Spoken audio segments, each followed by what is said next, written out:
ನಮಸ್ಕಾರ ಎಲ್ಲರಿಗೂ welcome back. ನಾನು ನಿಮ್ಮ ಮಂಜು. ನೀವು ನೋಡುತ್ತಿದ್ದೀರಿ ಮಂಜು ಸ್ಟೋರೀಸ್.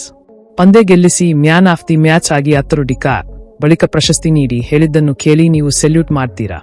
ಹಾಗಾದರೆ ಸ್ನೇಹಿತರೆ, ಈ ಸುದ್ದಿಯ ಸಂಪೂರ್ಣ ಮಾಹಿತಿಯನ್ನು ಈ ವಿಡಿಯೋದಲ್ಲಿ ಚರ್ಚೆ ಮಾಡೋಣ.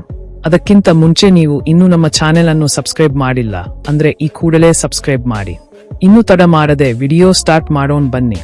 ಕೋಲ್ಕತ್ತಾ ನೈಟ್ ರೈಡರ್ಸ್ ಮತ್ತು ರಾಜಸ್ಥಾನ ರಾಯಲ್ಸ್ ನಡುವಿನ ಐಪಿಎಲ್ ಪಂದ್ಯವು ಕ್ರಿಕೆಟ್ ಇತಿಹಾಸದಲ್ಲಿ ಒಂದು ಸ್ಮರಣೀಯ ಪಂದ್ಯವಾಗಿ ಉಳಿಯಿತು. ಗುವಾಹಟಿಯ ಕ್ರೀಡಾಂಗಣವು ರೋಚಕತೆಗೆ ಸಾಕ್ಷಿಯಾಯಿತು. ರಾಜಸ್ಥಾನ ರಾಯಲ್ಸ್ ಮೊದಲು ಬ್ಯಾಟಿಂಗ್ ಮಾಡಿ 20 ಓವರ್ಗಳಲ್ಲಿ 151 ರನ್ಗಳನ್ನು ಗಳಿಸಿತು.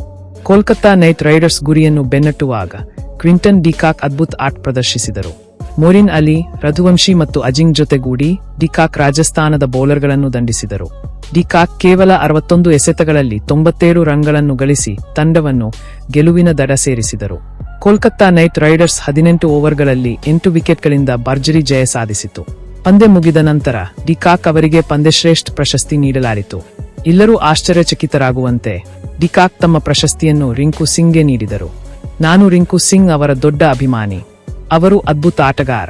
ಕೋಲ್ಕತ್ತಾ ನೈಟ್ ರೈಡರ್ಸ್ ಪರವಾಗಿ ಆಡುವುದು ನನ್ನ ಕನಸಾಗಿತ್ತು. ನನ್ನ ಕನಸು ನನಸಾದಾಗ ನನ್ನ ಪ್ರಶಸ್ತಿಯನ್ನು ರಿಂಕುಗೆ ನೀಡಲು ಬಯಸುತ್ತೇನೆ ಎಂದು ಡಿಕಾಕ್ ಹೇಳಿದರು.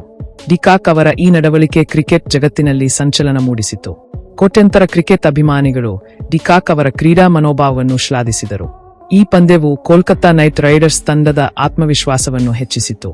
ಈ ಬಾರಿ ಐಪಿಎಲ್ ಟ್ರೋಫಿಯನ್ನು ಯಾರು ಗೆಲ್ಲುತ್ತಾರೆ ಎಂಬ ಪ್ರಶ್ನೆ ಎಲ್ಲರ ಮನಸ್ಸಿನಲ್ಲಿ ಮೂಡಿತು. ಇನ್ನು ಈ ವಿಡಿಯೋದಲ್ಲಿ ನಾನು ನಿಮಗೆ ಅರ್ಥಪೂರ್ಣವಾಗಿ ತಿಳಿಸಿದ್ದೇನೆ ಅಂತ ನಾನು ನಂಬುತ್ತೇನೆ. ಇನ್ನು ಈ ವಿಡಿಯೋ ಇಷ್ಟವಾಗಿದ್ದರೆ ಲೈಕ್ ಮಾಡಿ, ಶೇರ್ ಮಾಡಿ, ಸಬ್ಸ್ಕ್ರೈಬ್ ಮಾಡಿ. ನಮಸ್ಕಾರ ಸ್ನೇಹಿತರೆ.